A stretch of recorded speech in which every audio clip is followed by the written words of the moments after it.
vers moi. Et j'ai dit à frère Egan, est-ce qu'il m'appelle? Et il a dit, oui, il vous appelle. Alors me voici sur l'estrade pour dire quelque chose ce matin. Je me disais, ce ventilateur, là où ça tire la voix, on dirait vraiment que ça l'emporte quand on parle. On dirait que le ventilateur enlève tout de suite la voix. J'entendais quelques témoignages quand j'étais dans mon bureau pour prier pour cette femme au téléphone. Et celui qui avait reçu le message avait oublié de noter la ville de l'endroit où il fallait appeler. Le message de l'épouse du docteur Morrison. Et je vais simplement vous dire ce que j'ai fait pour votre prière, à vous tous et la mienne.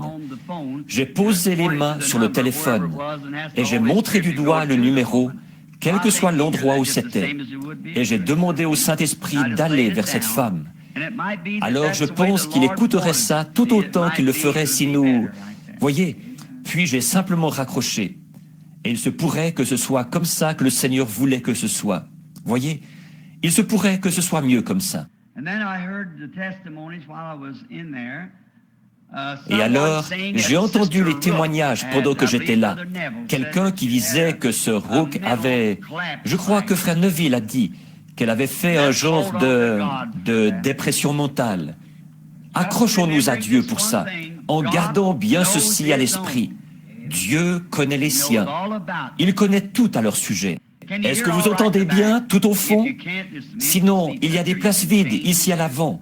Vous pouvez changer de place si vous voulez. Et voyons voir. Est-ce que ceci est le micro principal? C'est celui-ci qui est le micro principal? D'accord. On va voir si on peut le rapprocher un tout petit peu. Et si on le plaçait juste ici, Jean? Comme ça, ce sera très bien.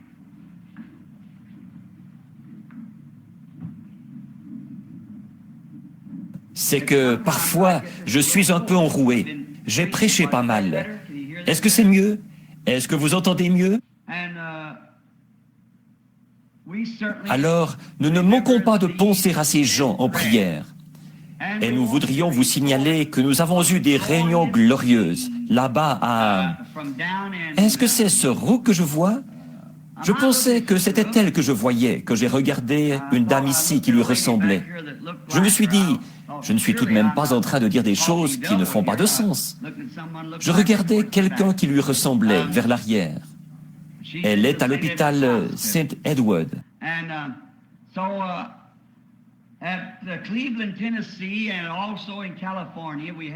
Et donc, à Cleveland, dans le Tennessee, et aussi en Californie, nous avons eu des réunions glorieuses. Le Seigneur a béni abondamment et il a accompli beaucoup de choses. Et nous sommes heureux de ça. Nous sommes heureux de pouvoir revenir vers les nôtres, raconter la bonté et la miséricorde de Dieu. C'est comme ça qu'il faisait dans la Bible. J'ai apprécié la prière de frère Neville ou de frère Biller, qui a prié pour les gens en demandant de l'aide et de la miséricorde. Et si nous regardons simplement tout au long, on va toujours, tout ce qui se déroule, on verra qu'il y a quelque chose de vraiment authentique là-dedans.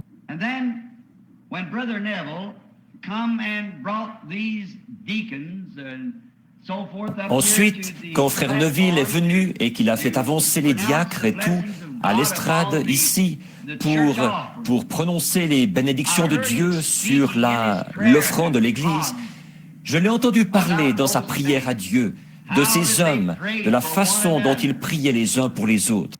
Et ça me fait du bien d'entendre un pasteur qui peut prier pour ses diacres, et les diacres qui, à leur tour, prient pour le pasteur. Quand vous voyez une église adopter une telle collaboration, eh bien, quelque chose est sur le point de se produire. Voilà comment l'église doit être en ordre.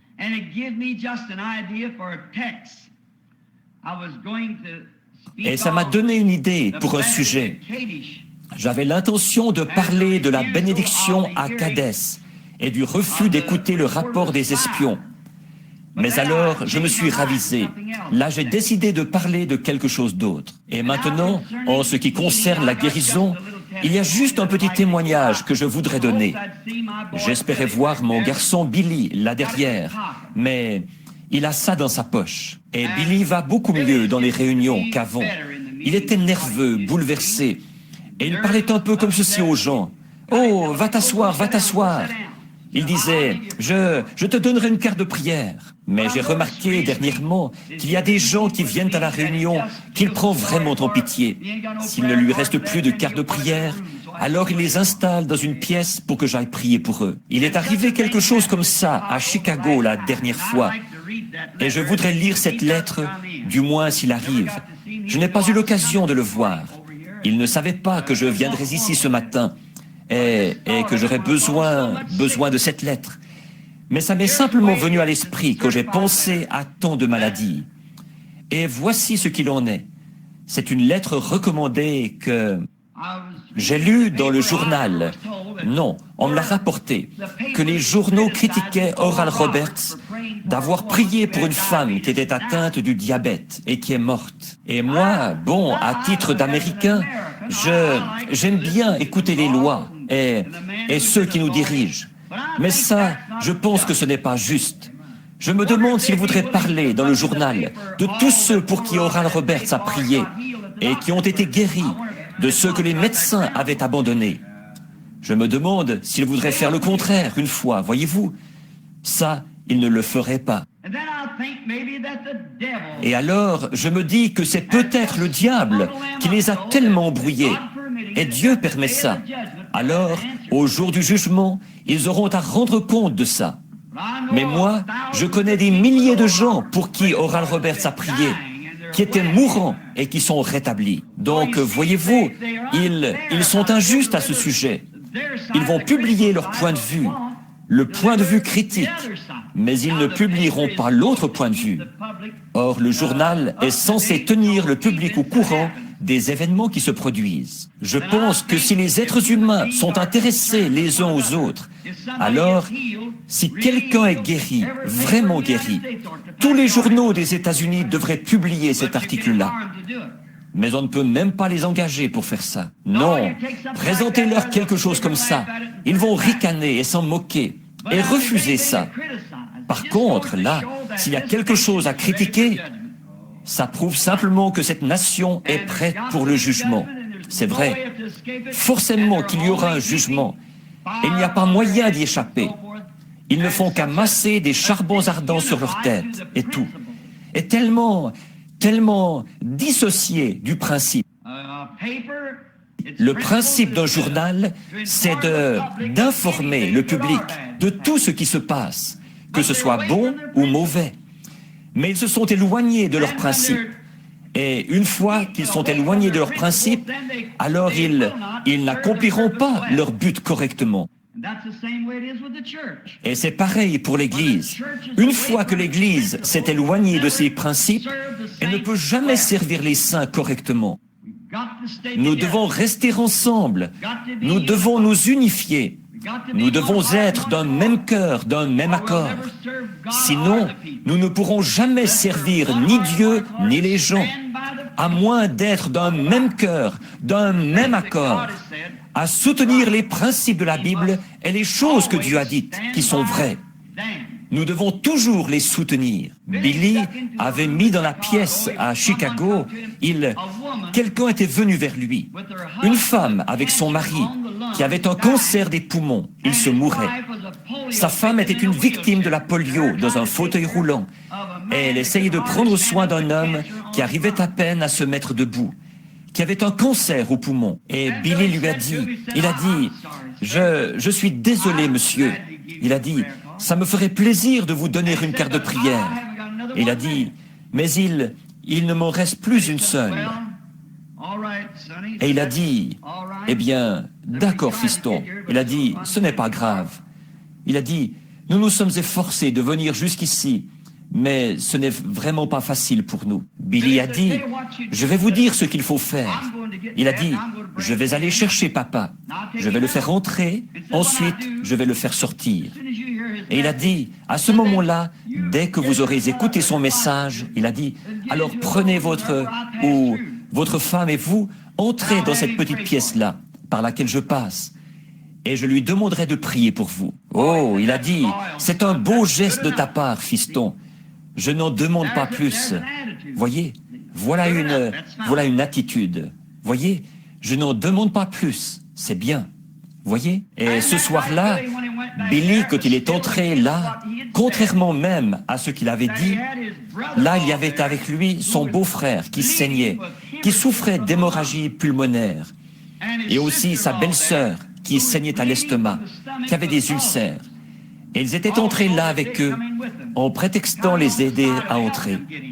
On doit faire attention, sinon on pourrait remplir toute une pièce, voyez-vous. Mais après être passé là, prier pour eux, nous avons reçu une lettre par la poste, disant que cet homme est parfaitement guéri du cancer des poumons. La femme, son épouse, qui était dans le fauteuil roulant, est sur pied. Elle se déplace aussi normalement qu'avant. L'homme qui souffrait d'hémorragie des poumons, causée par la tuberculose, est complètement guéri. Et son épouse est guérie de ses ulcères. Tous les quatre guéris d'un coup. Je me demande si les journaux voudraient publier ça. Voyez, voyez, voyez. Oh, mais Dieu est toujours Dieu. Il fait simplement les choses à sa manière à lui. Vous savez, et il est tellement bon. Nous sommes tellement heureux de savoir qu'il est Dieu. L'autre matin, nous parlions d'un jeune prédicateur que nous connaissons, qui avait l'habitude d'aller partout, prier pour les malades et tout. Et il est allé prier pour une personne à l'hôpital de Louisville. C'était un cas de tuberculose. Et cette dame est morte. Ce jeune homme a dit, eh bien, il est inutile de... il n'y a pas de Dieu. Il tiendrait sa parole. Il a dit, je l'ai ointe exactement comme le dit la Bible. S'il ne tient pas sa parole, il n'est pas Dieu. Il a dit, ce n'est qu'un livre. Bon, on serait porté à voir la chose comme ça, à moins de connaître Dieu. Ça, c'est une partie des Écritures, mais ce n'est pas toute l'Écriture. C'est sur la base de la foi de l'individu. Voyez? Et j'ai dit à ma femme, j'ai dit, il s'est passé tant de choses qui me le font savoir, qu'il y en a vraiment un. Je ne sais pas ce qui va m'arriver à la fin. Il se pourrait que je suive la même voie. Si jamais Dieu retirait sa main miséricordieuse de sur moi, je suivrai la même voie. Mais tant qu'il gardera sa main miséricordieuse sur moi et que je resterai sous sa conduite, je continuerai à avancer. Mais j'ai demandé à Meda, j'ai dit, qui était dans la chambre ce matin-là, après la vision où j'ai vu ma petite fille, Sharon? Au fait, l'autre jour, j'ai failli m'évanouir. J'étais dans la rue, et vous connaissez mon histoire de la vision où je l'ai vue plus tard. Je regardais et j'ai vu venir à côté de moi une jeune fille qui descendait la rue, ici, à Jeffersonville, tout à fait identique à cette vision-là. Je n'ai pas pu m'empêcher de serrer mes mains ensemble. Elle ressemblait tellement à la vision que j'avais eue de ma petite Sharon. Là, elle était une jeune femme. Et après cette vision, ce matin-là, quand, dans la gloire, Hope me disait, elle avait le bras autour de mes épaules. Elle disait, ne te fais pas de soucis pour nous, Bill. Nous sommes mieux comme ça. Je voulais me suicider. Et elle a dit, ne te fais pas de soucis. Promets-moi que tu ne te feras plus de soucis. Et j'ai dit, je ne peux pas promettre ça, Hope, parce que je me fais du souci. C'est plus fort que moi. Et je suis sorti de la vision. J'étais debout dans cette chambre sombre. Et ce n'était pas une vision, ni une imagination, mais son bras était encore autour de moi. Et elle me tapotait. Je me suis dit, un instant là, ceci n'est pas... À cette époque-là, je ne savais pas comment appeler ça, une vision. J'appelais ça une transe.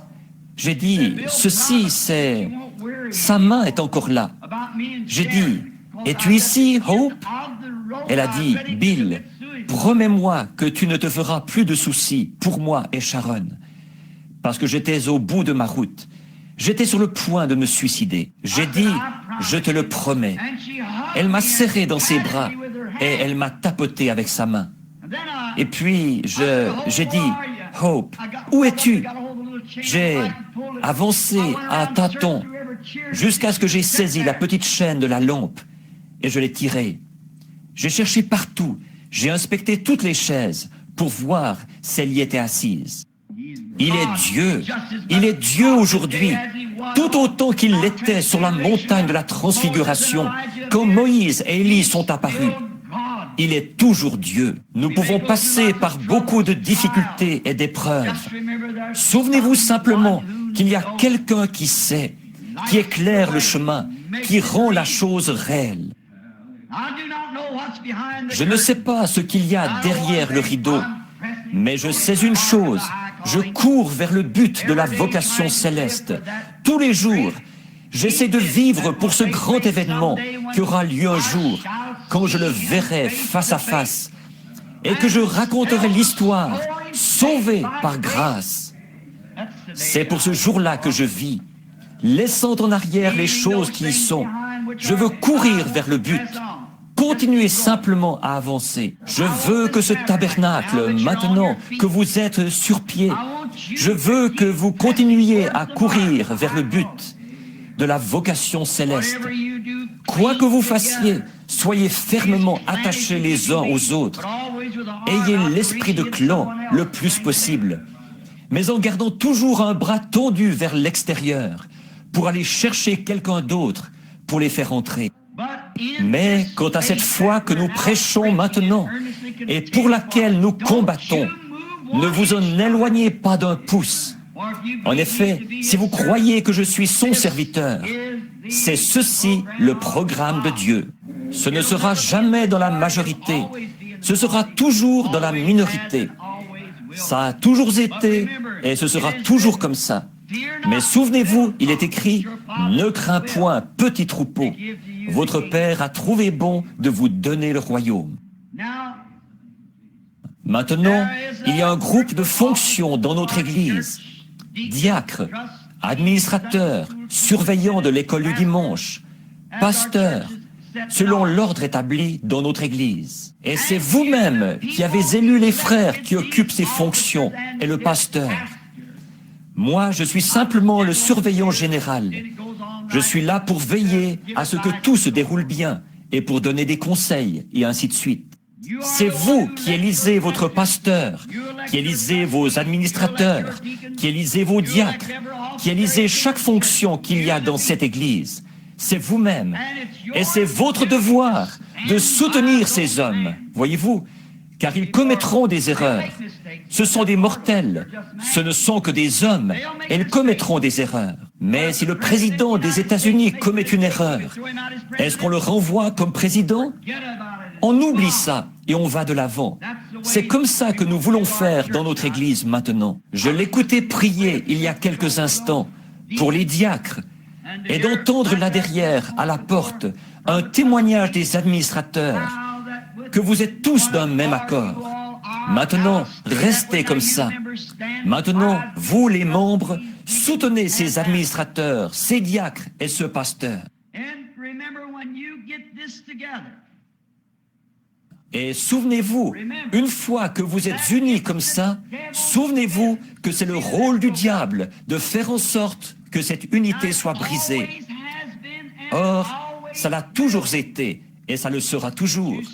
Mais vous, soutenez vos frères qui occupent ces fonctions. C'est de ça que je voulais parler. Et puis, j'ai aussi ici quelque chose pour le tableau d'affichage ce matin, concernant les réunions des conseils et les pouvoirs de ceux-ci. On mettra ça sur le tableau d'affichage. J'en ai une copie pour frère Robertson, qui est président des administrateurs. Et j'en ai aussi une copie pour frère Collins. Je pense qu'il fait fonction de président du conseil des diacres. Et maintenant, toutes ces fonctions sont établies conformément à l'Écriture. Ils doivent avoir les règles bibliques de ce qu'ils doivent faire. Par conséquent, les administrateurs ont leur fonction à eux et les diacres ont leur fonction à eux. Le surveillant de l'école du dimanche a sa fonction à lui et le pasteur est le chef du troupeau. Or, ils ont, selon chacune de ces fonctions, des choses en commun.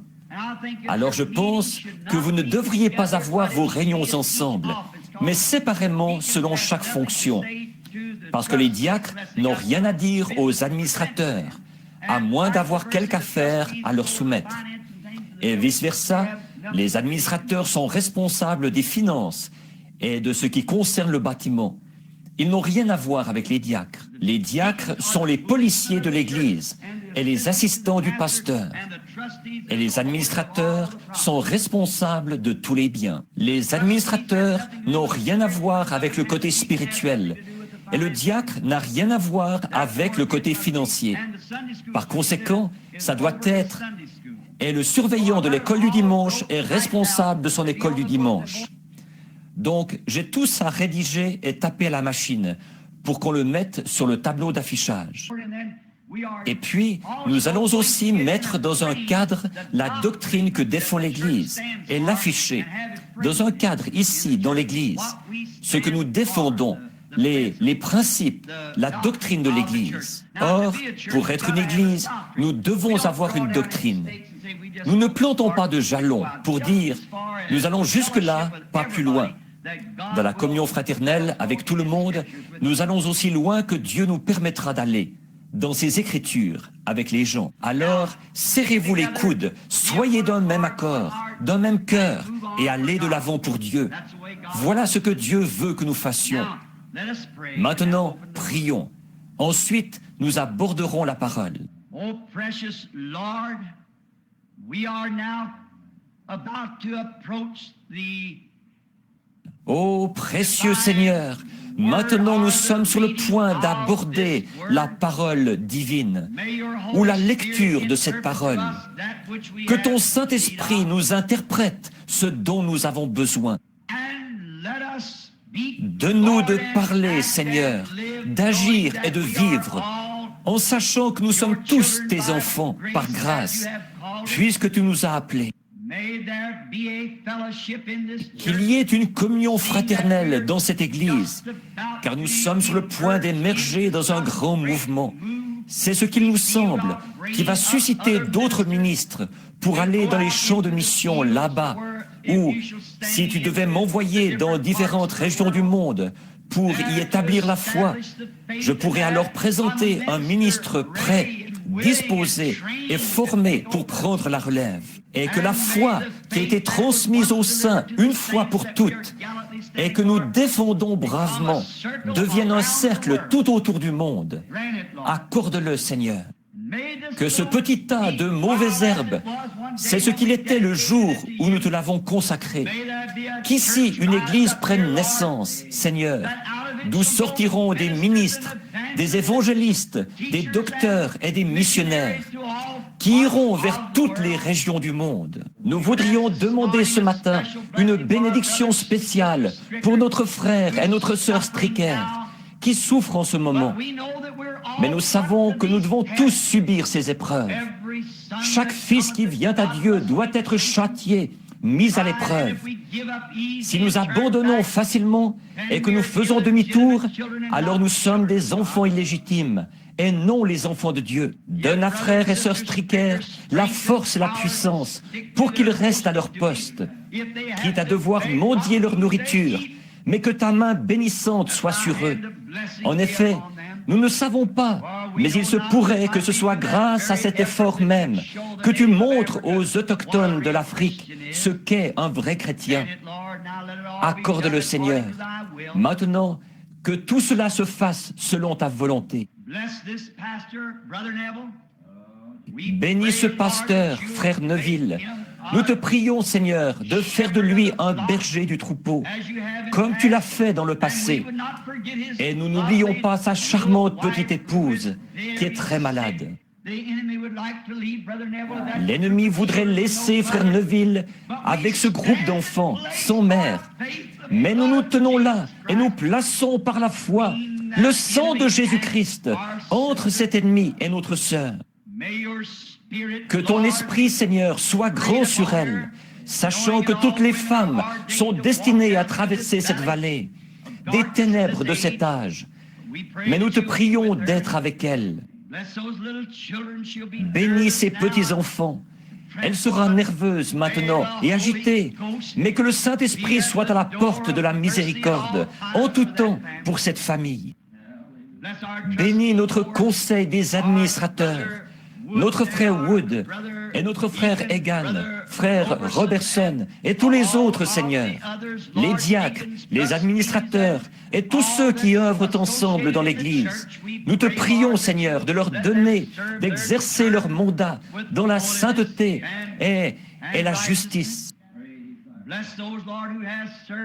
Bénis, Seigneur, ceux qui ont exercé des fonctions dans le passé. Et nous te prions de continuer à être avec nous tous, de sorte qu'on nous connaisse comme une Église qui œuvre dans l'unité, dans l'esprit et dans l'amour du Seigneur. Nous te prions maintenant de nous dispenser la parole selon nos besoins, alors que nous lirons dans ta parole écrite, car nous le demandons au nom de Jésus. Amen.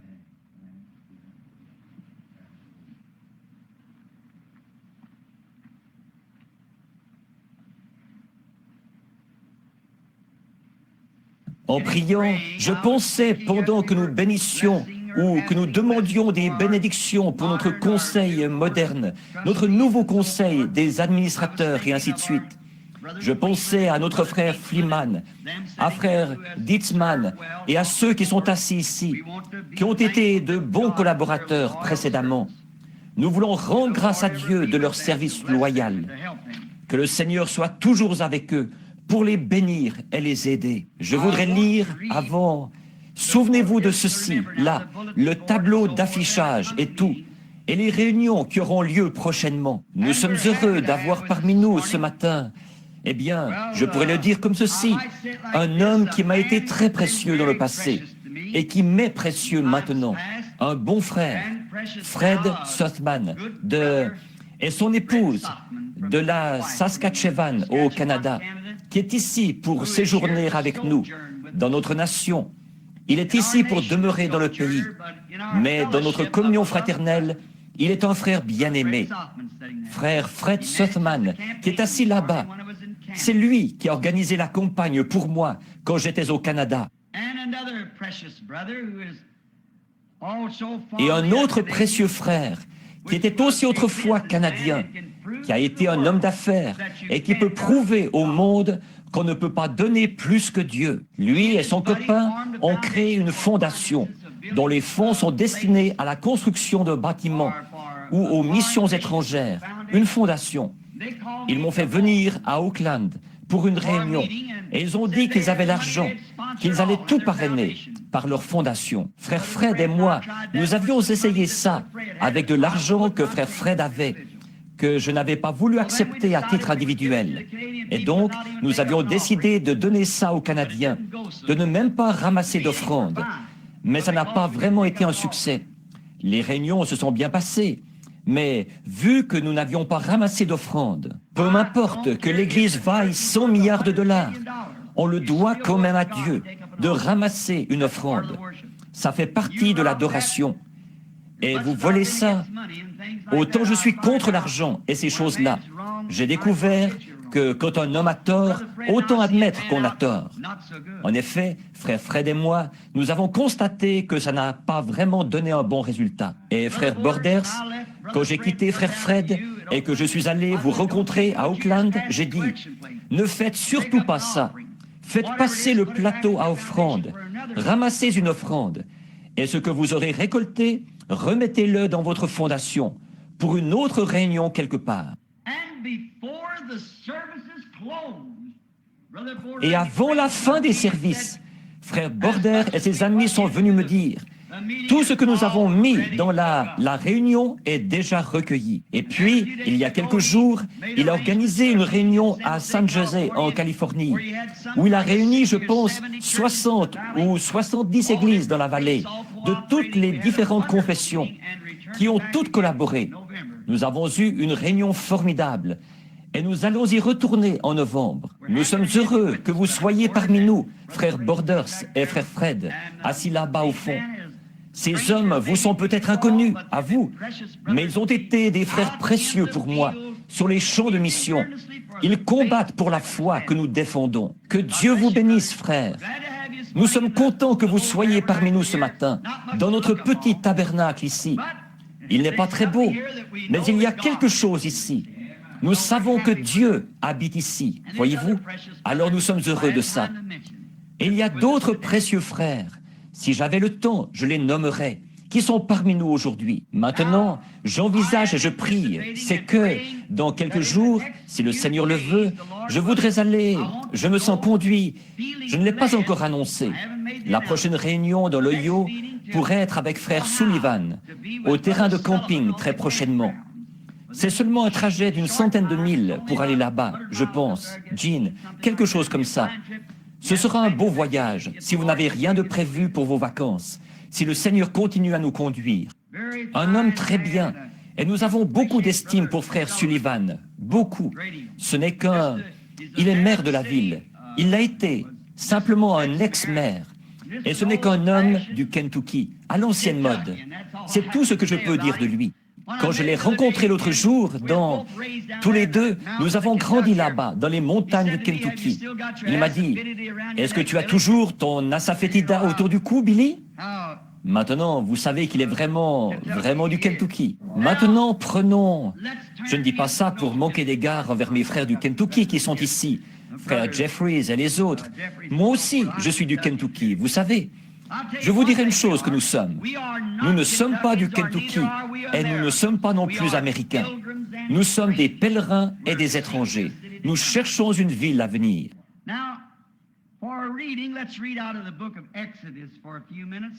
Maintenant, pour la lecture, lisons dans le livre de l'Exode pendant quelques instants.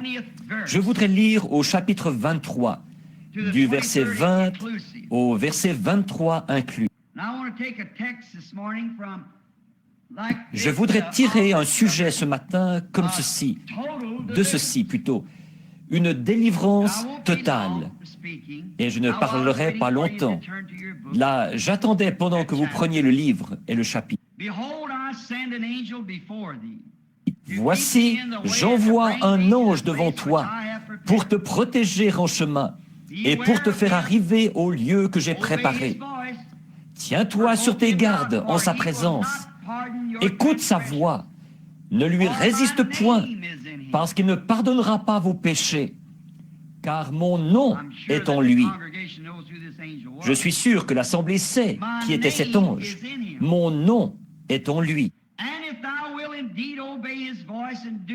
Et si tu écoutes sa voix, et si tu fais tout ce que je te dirai, je serai l'ennemi de tes ennemis et l'adversaire de tes adversaires.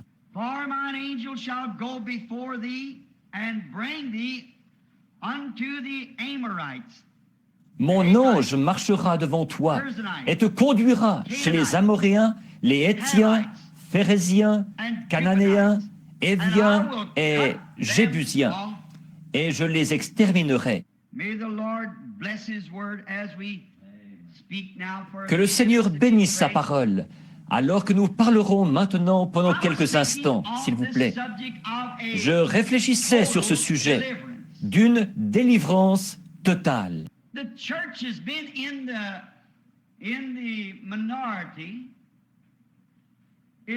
L'Église a été dans la minorité. Elle le sera toujours quant aux membres, jusqu'à ce que Jésus vienne. Mais elle vit au-dessous des privilèges que Dieu lui a donnés. Si seulement nous savions que ceci est l'Église du Dieu vivant, non pas le Branham Tabernacle, mais le Branham Tabernacle en est simplement une partie. Il y a d'autres tabernacles semblables d'un bout à l'autre du pays. Frère Snelling, ce soir, il va avoir un service de baptême. J'ai oublié, frère Curtis m'avait dit d'annoncer ça, ou il m'avait dit hier qu'il allait faire ça. Il va avoir un service de baptême. Et s'il y a quelqu'un ici qui n'a encore jamais été baptisé, eh bien, frère Snelling serait heureux de le faire ce soir. C'est au tabernacle de la sainteté à Utica. Et frère Junior Jackson à New Albany. Et il y a beaucoup d'églises semblables d'un bout à l'autre du pays. Mais nous vivons tous, on dirait, plus ou moins comme si nous étions vaincus.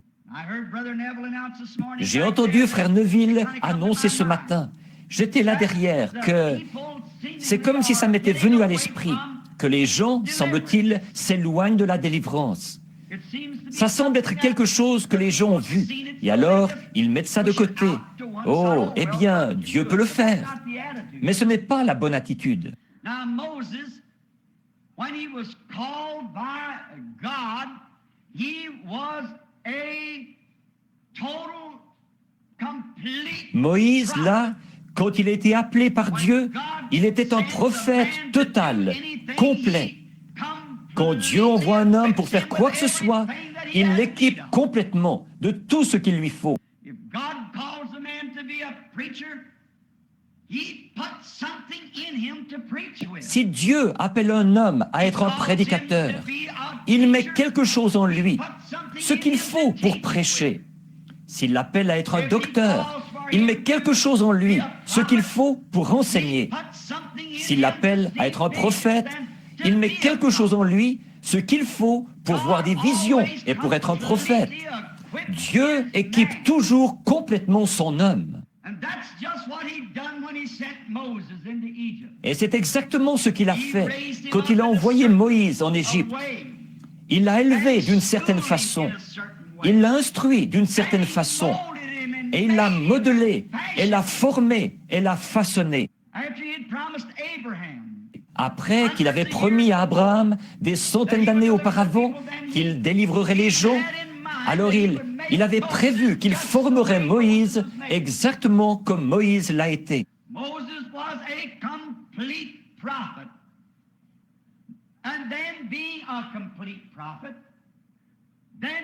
Moïse était un prophète complet. Et alors, puisqu'il était un prophète complet, alors, tout comme vous, si vous êtes un chrétien, Dieu ne fait pas de demi-chrétiens. Dieu fait des chrétiens complets. Dieu ne fait pas de demi-prédicateur, mais le prédicateur peut être un demi-prédicateur. Et Dieu fait de ses enfants des chrétiens, mais parfois, ils sont des demi-chrétiens. Seulement, ce n'est pas l'intention de Dieu qu'ils soient comme ça.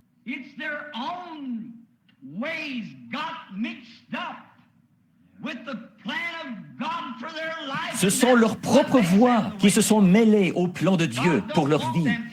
Et c'est pour ça qu'ils sont comme ça. Dieu ne veut pas qu'ils soient des demi-chrétiens ou des demi-prédicateurs, faisant des compromis de part et d'autre, ou il veut qu'ils se tiennent complètement à la brèche. Now, Moses, God had made him a complete prophet for a complete deliverance. Or, Moïse, Dieu avait fait de lui un prophète complet pour une délivrance complète. Et Moïse s'était complètement livré entre les mains de Dieu. C'est pour ça qu'il était alors ce qu'il était. Il était tellement complet en Dieu que Dieu pouvait avoir confiance en lui. Je me demande ce matin si, comme chrétiens, nous avons abandonné notre propre volonté et si nous nous sommes complètement abandonnés à Dieu, à tel point que Dieu peut avoir confiance en nous dans la position où il nous a placés. Je me demande ce matin si moi-même, je pourrais être tellement abandonné à Dieu que Dieu pourrait avoir confiance en moi, pourrait avoir confiance en Frère Neville, pourrait avoir confiance en notre conseil des administrateurs, en notre conseil des diacres ou aux membres de notre Église. Nous avons tous une place et nous avons un devoir. Le ministre a une place. Son devoir, c'est de se tenir là et de prêcher les richesses insondables de Christ sans faire de compromis.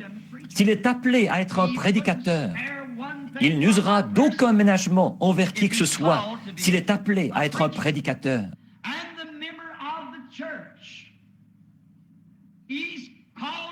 Et le membre de l'Église, il est appelé à être un membre de ce groupe-là.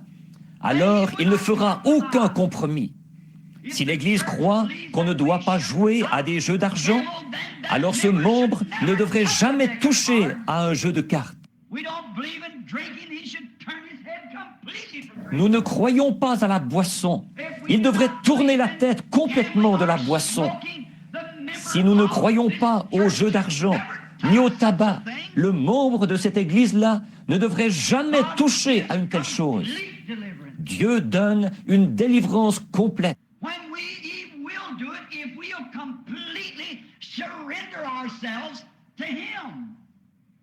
Quand il le fera si nous nous abandonnons complètement à lui, si nous nous remettons complètement entre ses mains. Alors Dieu pourra vivre en nous.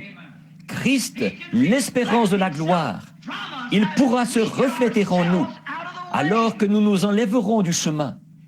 Alors nos pensées seront ses pensées. Pouvez-vous vous imaginer Christ en train de fumer un cigare? Pouvez-vous vous imaginer Christ en train de prendre un verre ou de jouer aux cartes?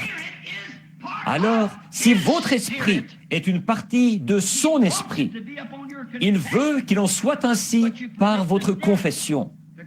Mais vous permettez au diable d'entrer et de prendre le contrôle. Et pendant tout ce temps, tout au fond de votre cœur, vous savez que vous avez tort quand vous faites ces choses.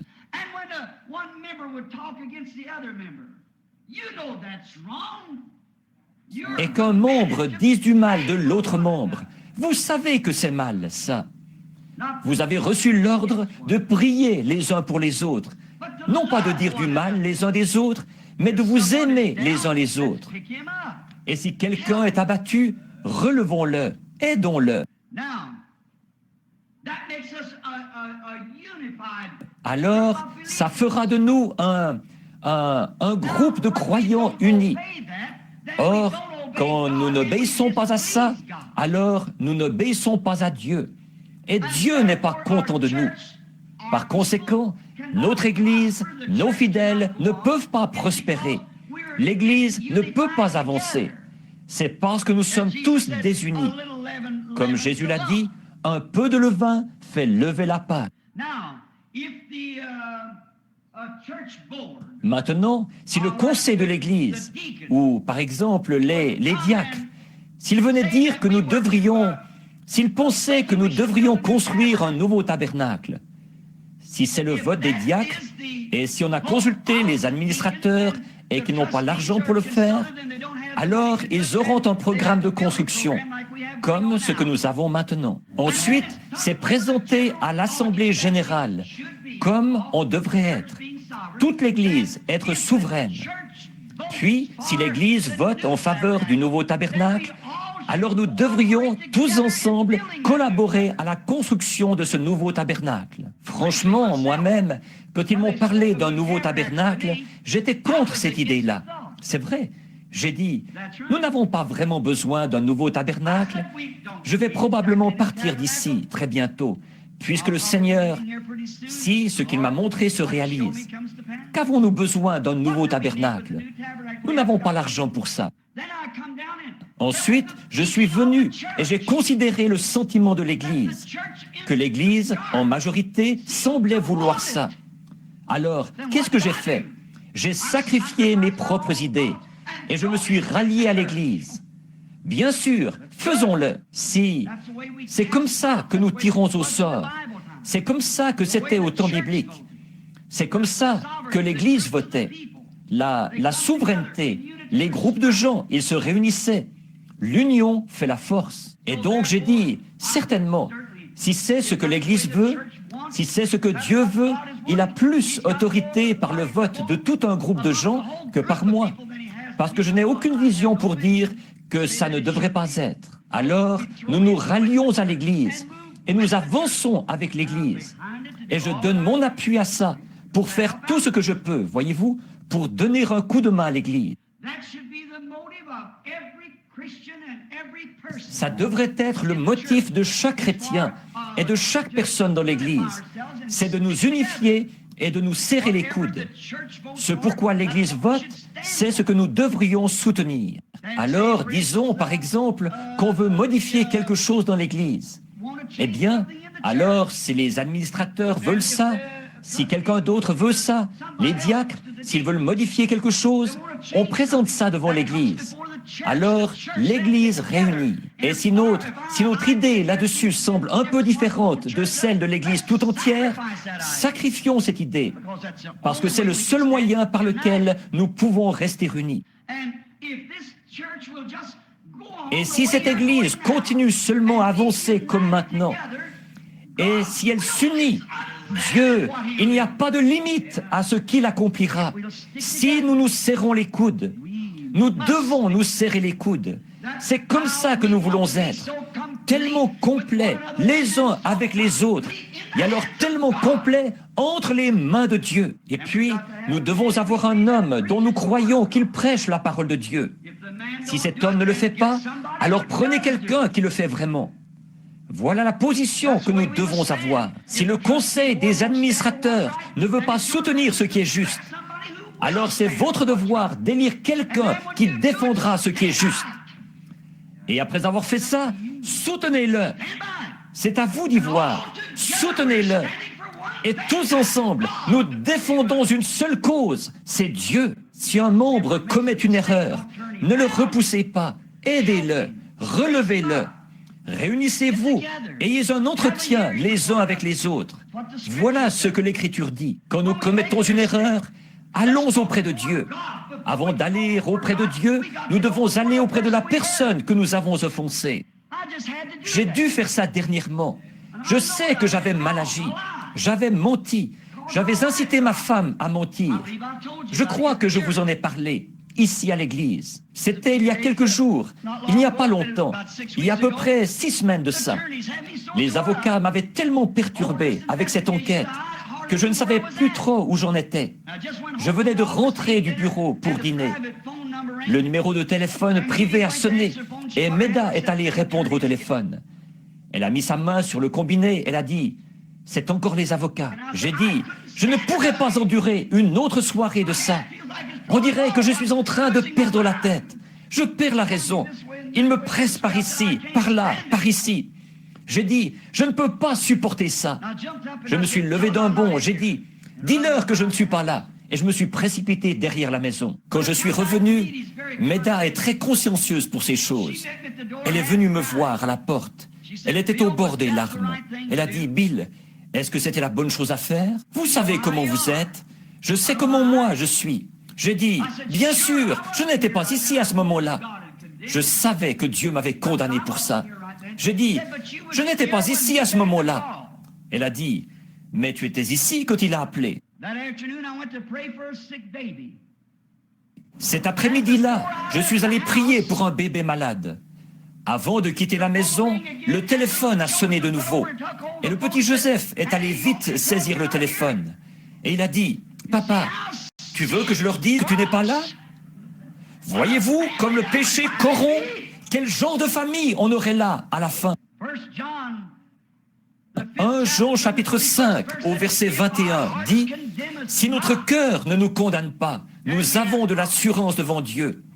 Mais si notre cœur nous condamne, comment pouvons-nous avoir de l'assurance devant Dieu?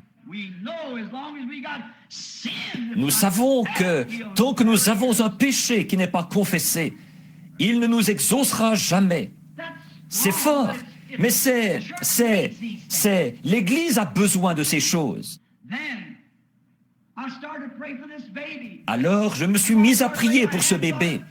Et au moment où j'allais lui imposer les mains, le Seigneur m'a repris. Il a dit, « Tu as dit un mensonge. Tu n'es pas digne de prier pour ce bébé. » Je me suis détourné de cet homme. J'ai dit, « Monsieur, attendez-moi ici. Je dois aller rectifier quelque chose. » J'ai appelé l'avocat et je suis allé au bureau. Je l'ai fait venir. J'ai dit, « Écoutez, monsieur, j'ai dit un mensonge. J'ai fait mentir ma femme. Elle a dit que je n'étais pas là et je m'étais précipité derrière la maison.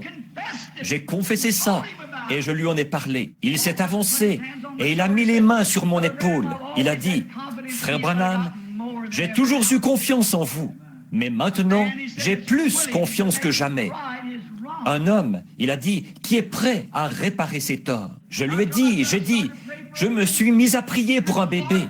Et le Seigneur me condamnait vraiment dans mon cœur, parce que je savais que j'avais mal agi. Alors, le lendemain, ma femme m'a dit, « Où vas-tu » J'ai dit, « à ma caverne. Et je suis allé à ma caverne, au nord de Charlestown, là où je vais depuis des années. J'y suis entré et j'ai prié toute cette journée-là. Oh Dieu, ne me laisse plus jamais faire une chose pareille. Pardonne-moi, Seigneur, car au moment où j'allais imposer les mains aux malades pour prier, là j'ai eu la condamnation. Vers 3 heures de l'après-midi, je suis ressorti. Il y a un gros rocher juste là. Je suis monté sur ce rocher et je regardais en haut en direction de l'est, les mains en l'air, je louais le Seigneur. C'était tellement calme là-bas. Et j'ai dit, Seigneur, si seulement une fois tu as passé près de Moïse, il a dit que c'était quand tu l'avais caché dans le creux du rocher, que ça ressemblait au dos d'un homme. J'ai dit, voudrais-tu le faire de nouveau, Seigneur, pour me faire savoir que je suis pardonné? Et j'ai dit, si tu veux bien m'aider et me mettre quelque chose à l'esprit. J'ai dit, Seigneur, je ne suis pas très fort mentalement, parce que je n'ai pas d'instruction. J'ai dit, et j'essaye de te servir, tu connais mon cœur, et je n'aurais pas dû faire ça, je ne voulais pas faire ça. On aurait dit que j'étais en train de perdre la tête, tellement j'étais nerveux. Et j'ai fait ça sous l'impulsion du moment, quand Satan m'a pris au piège. J'ai dit, si tu m'as pardonné, alors permets-moi de te voir, Seigneur. Dieu est mon juge, juste à côté de moi, dans un petit coin des buissons. Il y a eu comme un vent qui s'est mis à soulever un tourbillon. Il est venu directement le long de la paroi de la caverne, là où j'étais. Et il est reparti à travers les bois. Oh frère, une paix qui surpasse toute intelligence m'a envahi. Et j'ai crié, j'ai pleuré, j'ai poussé des cris. Je sais que mes péchés m'ont été pardonnés. Voyez-vous, j'étais désuni avec Dieu. Je ne pouvais pas obtenir la délivrance de ce bébé. Et le lendemain même, un homme qui était venu de Chicago, un homme remarquable, un catholique nouvellement converti, les valvules de son cœur avaient enflé comme une chambre à air gonflée. Et on voulait les inciser depuis longtemps. C'est ce qu'on voulait faire, mais il ne le leur permettait pas. Finalement, il a obtenu un entretien. Ces entretiens, on reste là jusqu'à ce qu'on ait découvert ce qui ne va pas. Et cet homme venait à peine d'entrer que le Saint-Esprit a remonté dans sa vie. Et il en a ressorti quelque chose qu'il avait fait quand il était enfant de cœur à l'Église catholique. Il a dit, c'est la vérité, c'est la pure vérité. Il a dit, voulez-vous dire que c'était retenu contre moi? J'ai dit, c'est la seule ombre que je vois dans votre vie. Il est reparti et il a dit au médecin, il a dit, très bien, préparez tout maintenant, nous allons avoir l'opération. Le médecin a dit, nous allons vérifier de nouveau ce vieux cœur. Et quand il l'a examiné, il a dit, vous n'avez pas besoin de cette opération. Voyez, si notre cœur nous condamne, nous voulons une délivrance complète. Nous ne voulons pas être une demi-église. Nous voulons être une vraie église ou pas une église du tout. Nous voulons être des vrais chrétiens ou pas des chrétiens du tout. Nous voulons une délivrance totale de nos habitudes, de nos péchés, de nos mauvaises pensées, de nos mauvaises actions, de notre négligence, de tout ce que nous avons fait. Nous voulons une délivrance totale pour que, quand les gens entreront dans cette église, pour qu'on prie pour eux, il n'y ait que ce petit groupe qui ne dépassera peut-être pas 100 ou 200 personnes assis ici, mais ils seront complètement entre les mains de Dieu. Et quand nous prierons, alors Dieu nous exaucera des cieux. Dieu veut quelqu'un qu'il pourra tenir dans sa main, quelqu'un dont il pourra dire, j'ai confiance en lui. Mon serviteur malade que voici, je peux l'envoyer au Branham Tabernacle, à Jeffersonville. Ce groupe de gens-là est d'un même accord. Quelque chose se produira. Eh bien, regardez ce qu'il fait pour nous dans l'état où nous sommes.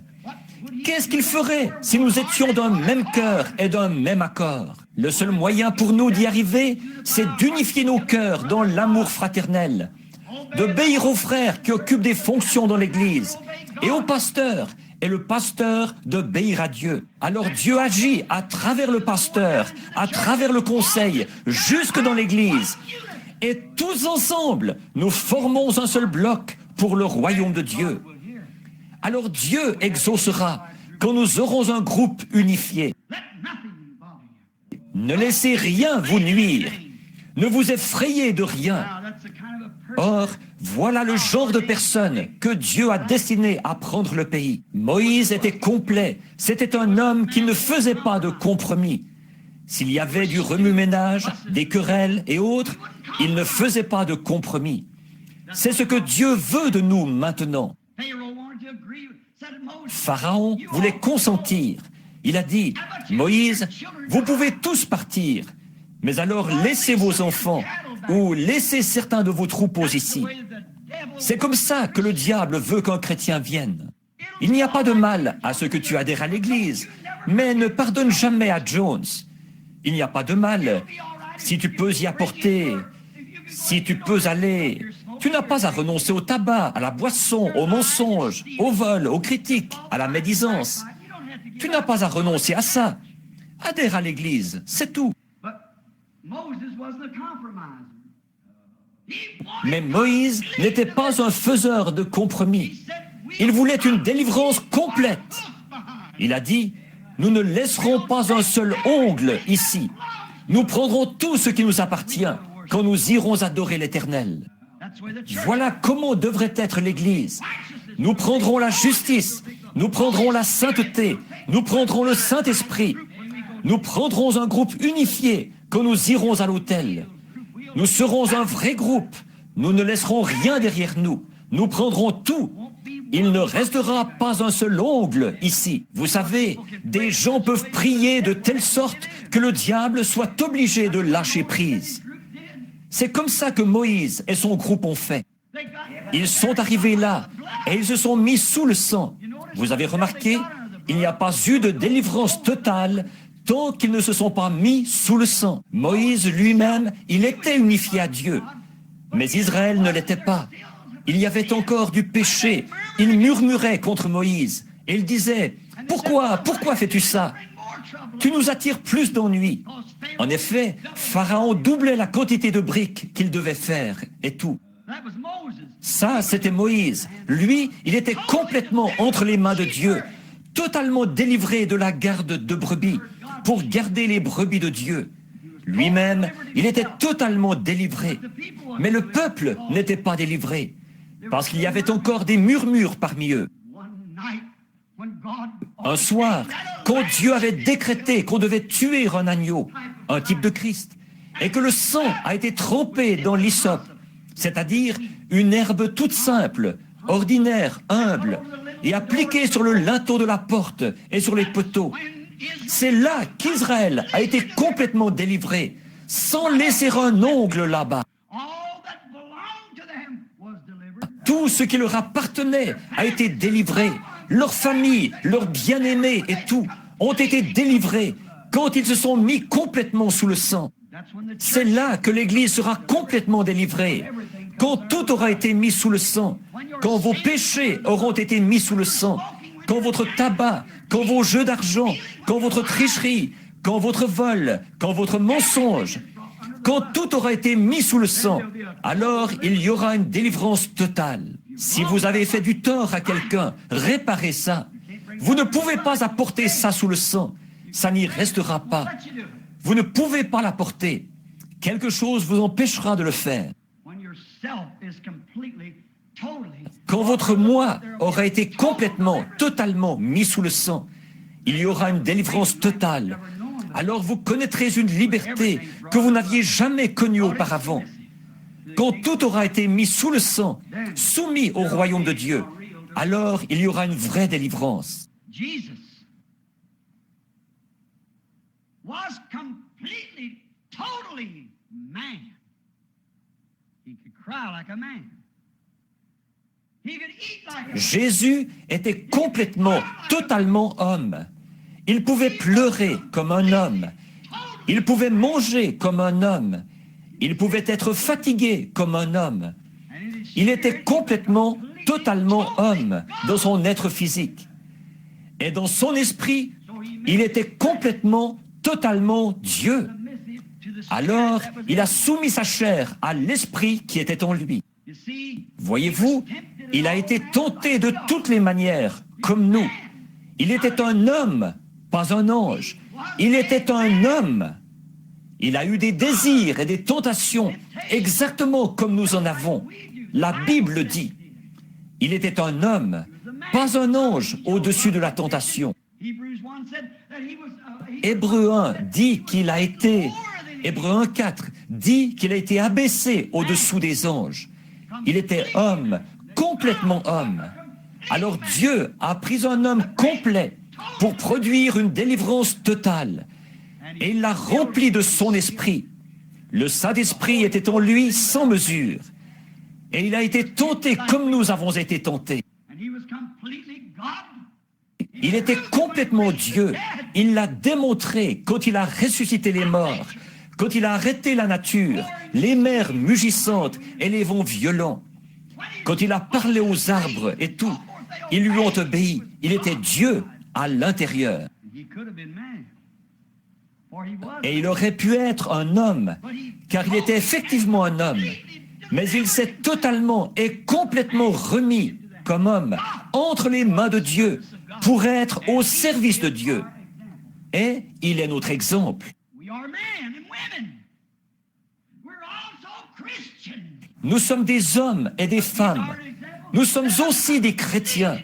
S'il est notre exemple, remettons-nous complètement entre les mains du Saint-Esprit afin d'être des sujets du royaume de Dieu. Il était totalement homme, il était totalement Dieu, mais il a abandonné ses parties naturelles et ses parties physiques, sa propre pensée, ses propres actions, ses propres soucis, et je fais uniquement ce qui est agréable au Père. Voilà, totalement délivré des êtres humains. Les sacrificateurs sont venus vers lui. Les grands hommes, ils disaient, « Rabbi, telle et telle chose ». Et ils ont essayé de l'acheter pour qu'il adhère à leurs affiliations et à leur dénomination. Mais il a été totalement délivré parce qu'il s'était confié en Dieu. Le psalmiste n'a-t-il pas dit, « Tu le délivreras, car il s'est confié entièrement en moi ». Voyez, je délivrerai mon unique des chiens parce qu'il s'est confié en moi. À l'heure où nous arriverons à la fin du voyage de la vie, c'est ce que je désire pour la mienne. Je sais que c'est ce que vous désirez pour la vôtre. Je désire qu'ils disent, je le délivrerai des mâchoires de la mort, car il s'est confié en moi. Je le délivrerai de la tombe, le matin de la résurrection. Je le délivrerai totalement, âme, corps et esprit, parce qu'il s'est confié en moi. Toutes les œuvres de Jésus étaient complètes. Tout était complet. Il délivrait totalement. Il a totalement délivré le lépreux de la lèpre.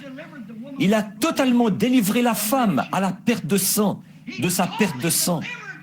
Il a totalement délivré le monde du péché quand il est mort au jour de l'expiation. Il a totalement délivré tout péché. Il a délivré l'Église. Alors, nous n'avons pas besoin d'être des gens qui vivent au-dessous de leurs privilèges.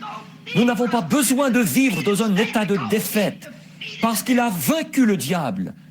Et il a pris toutes les dominations et les autorités et les a assujetties sous ses pieds. Alors, elles n'ont aucun droit légal de régner sur vous. Nous sommes des chrétiens remplis du Saint-Esprit. Nous n'avons pas à laisser le diable nous imposer sa volonté. Christ nous a délivrés, une délivrance totale. Il nous a délivrés du mal, il nous a délivrés du péché, il nous a délivrés des habitudes, il nous a délivrés du commérage, il nous a délivrés des propos injurieux, il nous a délivrés de toutes sortes de saletés. Il nous a totalement délivrés et il nous a mis dans ses saintes mains une délivrance complète, totale. Il a délivré nos maladies. Il nous a délivrés de la maladie. En effet, nous avons un titre de propriété incontestable qui nous donne droit à ça. Alléluia! Car il a été blessé pour nos transgressions. Par ses meurtrissures, nous avons été guéris. Il est notre guérisseur. C'est pourquoi cette pauvre petite femme, victime de la polio, qui essayait de prendre soin d'un mari qui se mourait du cancer, est entrée dans les sphères de la présence de Dieu. Elle avait la foi. Elle, les médecins avaient fait tout ce qu'ils pouvaient. Alors elle a suivi les instructions de Dieu et elle a été totalement délivrée. Les disciples ont eu une délivrance totale, une délivrance absolument totale. Pourquoi ?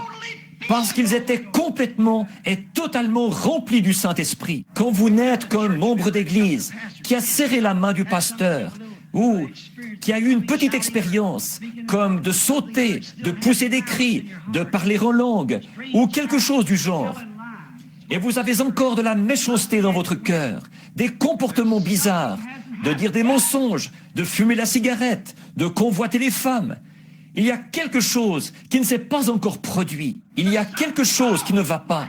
Car celui qui aime le monde ou les choses du monde, l'amour de Dieu n'est pas en lui.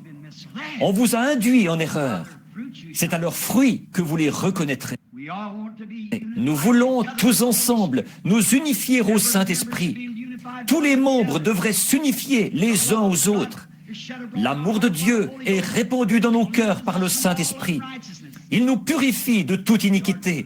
Nous sommes délivrés des choses du monde. Jésus a dit, « À ceux-ci tous connaîtront que vous êtes mes disciples, si vous avez de l'amour les uns pour les autres. » Quand un membre aime tellement l'autre membre qu'il donnerait sa vie pour lui. Quand une vilaine chose commence, que le monde extérieur, certaines femmes viennent vous dire, « Mais voyons donc, ma chère, ça vaudrait mieux pour toi que tu fasses ceci, ou que tu fasses cela, que tu portes ceci, que tu fasses cela, ou que tu fasses ceci, et que tu sortes de cette bande d'exaltés, ou ainsi de suite comme ça. » Nous sommes tellement unifiés à Dieu. Vous dites, eh bien, frère Branham, c'est une tentation très forte. Mais c'est pour ça que Christ est mort. Le diable est vaincu. Nous voulons une délivrance totale. Nous voulons une église qui est pure, propre, sans mélange, lavée dans le sang de l'agneau et remplie du Saint-Esprit, avec des signes, des prodiges et des miracles. Délivrer totalement chacun. Dieu bien-aimé, tu n'acceptes que des choses qui sont totalement délivrées. Tu ne pourrais pas recevoir un sacrifice qui a un défaut. Tu ne recevrais jamais la prière d'une personne qui a du péché quelque part dans sa vie. Tu ne pourrais tout simplement pas faire ça, Seigneur. Tu ne l'as pas fait dans les âges passés et tu ne peux pas le faire aujourd'hui. Mais il faut que le sacrifice soit sans défaut.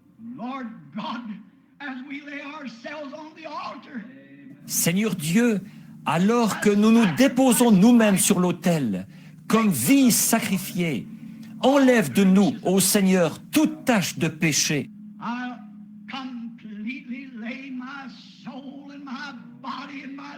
Je dépose complètement mon âme, mon corps, ma force, mes efforts, avec cette Église ce matin sur l'autel. Purifie-nous par ton sang et pardonne-nous tous les péchés que nous avons commis. Et que le glorieux Saint-Esprit demeure en nous en abondance. Et que sa présence nous accompagne en quittant ce tabernacle ce matin. Si bien que nous saurons en nous-mêmes qu'il nous a pardonnés. Alors la prière sera, pardonne-nous nos offenses, comme nous aussi nous pardonnons à ceux qui nous ont offensés. Accorde-le, Seigneur. Sois près de nous maintenant, bénis-nous et garde-nous, jusqu'à ce que nous nous retrouvions pour le culte de ce soir, que nous y venions avec des mains propres et un cœur pur, que tu ne rejetteras pas, car nous voulons une délivrance complète et totale. Seigneur, de tout ce qui nous empêcherait d'être la lumière du monde, une lampe qui est placée sur une montagne, non pas sous le boisseau, mais une lampe qui est placée sur la montagne, qui donne la lumière pour guider les pas des gens sur le droit chemin. Accorde-le, Père. Nous le demandons au nom de Jésus et pour sa gloire. Amen.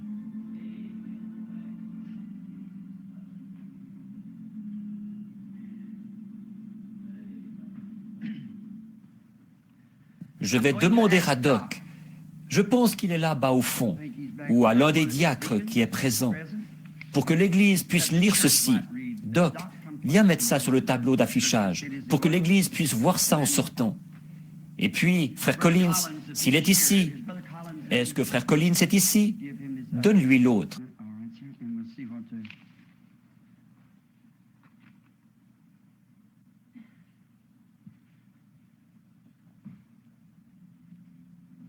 Très bien, monsieur. Et on va voir ce que... Il s'agit de quelqu'un qui voudrait avoir un entretien. Ça, c'est toujours accordé. Nous sommes contents. Des entretiens, j'en ai. Voyez-vous, la chose que vous devez faire, c'est d'appeler à notre numéro là-bas. Nous avons eu tant d'ennuis à la maison. L'Église le sait. Eux, ce sont des nouveaux venus. L'Église est au courant. On devrait mettre un petit bout de... Ça aussi, je vais demander qu'on affiche ça dans l'Église pour ceux qui viendront. Voyez-vous, il y en a tellement que nous ne pouvons pas nous occuper de tout le monde. Mais on les prend un, par numéro. Voyez? Et nous, si vous voulez seulement composer Butler 21519.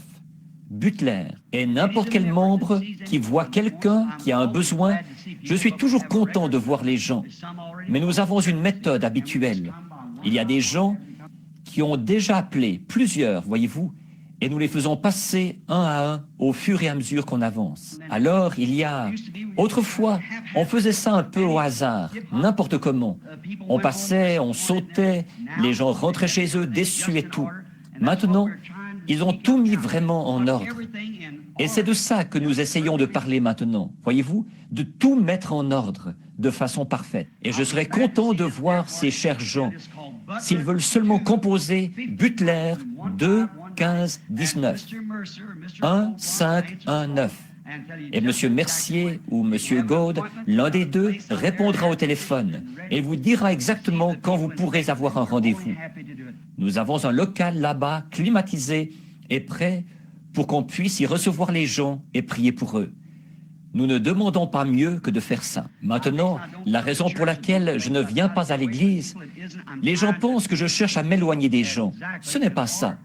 J'essaie précisément d'être tout à fait en ordre. Voyez, c'est ce que je veux être. Je ne veux pas faire exception de personne. Chaque personne, n'importe qui, n'importe où, n'importe quand, voyez-vous, la couleur, le credo n'ont rien à voir là-dedans. On va là-bas et on rencontre les gens. Et s'ils ont un besoin, on reste là avec Dieu, jusqu'à ce qu'on ait la solution. Pour tout ce qui concerne des réunions, s'ils veulent savoir quelque chose, bien sûr, on s'en occupe. Puis, on classe ça. Pour ça, c'est uniquement la conduite du Saint-Esprit. Et c'est comme ça, je pense que c'est juste. Ça met tout le monde sur un pied d'égalité. Ainsi, c'est sans exception de personne. Sans exception. Est-ce qu'il y a des gens qui étaient venus pour qu'on prie pour eux ce matin, qui étaient malades et qui voulaient qu'on prie pour eux? Très bien, il n'y en a pas. Alors, chantons ce bon chant pour l'adoration. Qu'est-ce que nous pouvons chanter ce matin? Qu'est-ce qui peut effacer mon péché? Tu connais ça, Teddy? Rien d'autre que le sang de Jésus. Qu'est-ce qui peut... Bon, très bien. Vous voulez prier pour elle maintenant? Je vais prier pour cette dame. Imposez les mains à cette femme-ci. Voudriez-vous courber la tête avec moi? Alors, tranquillement, là. Dieu bien-aimé, il y a une dame qui est très malade. Notre sœur présente son corps, même pour enlever un cancer des autres, à se tenir à la brèche pour les autres. Mais tu l'as délivrée de ça, Seigneur, il y a quelques jours, quand ces choses ont été connues. Donne-lui simplement de découvrir ça elle-même. Alors, Seigneur, elle saura que ça vient de toi. Je lui impose les mains et j'implore ta miséricorde pour cette autre femme qu'elle représente. Que la grâce de Dieu, la puissance du Saint-Esprit, s'il y a quoi que ce soit de mauvais dans notre cœur, Seigneur, révèle-le-nous d'abord, puis nous irons réparer ça. Alors nous saurons que nous avons trouvé grâce devant Dieu, que nous sommes en paix avec Dieu, que nous recevrons ce que nous demandons, parce que nous n'avons aucune condamnation.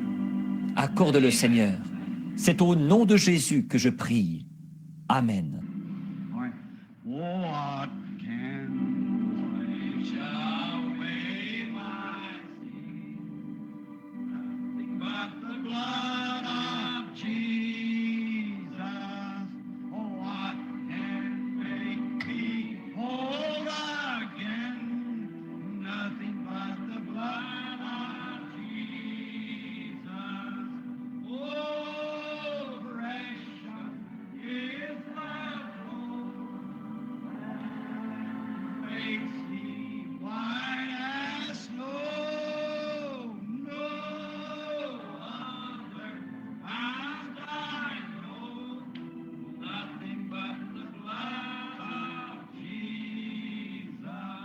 combien sentent que tous leurs péchés sont sous le sang. Chantons-le avec nos mains levées maintenant. What can wash away my sin? Nothing but the blood of Jesus. Oh, what can make me whole again? Nothing but the blood of Jesus. Maintenant, comme nous baissons les mains, serrons la main de ceux qui sont autour de nous. Precious is the scroll that makes me white as snow. No other found I know, nothing but the blood of Jesus. You love him? L'aimez-vous? Amen. Oh, how I love Jesus. Oh, how I love Jesus. Maintenant, tenez-vous-en à ça, là. Tout le monde, accrochez-vous à Dieu.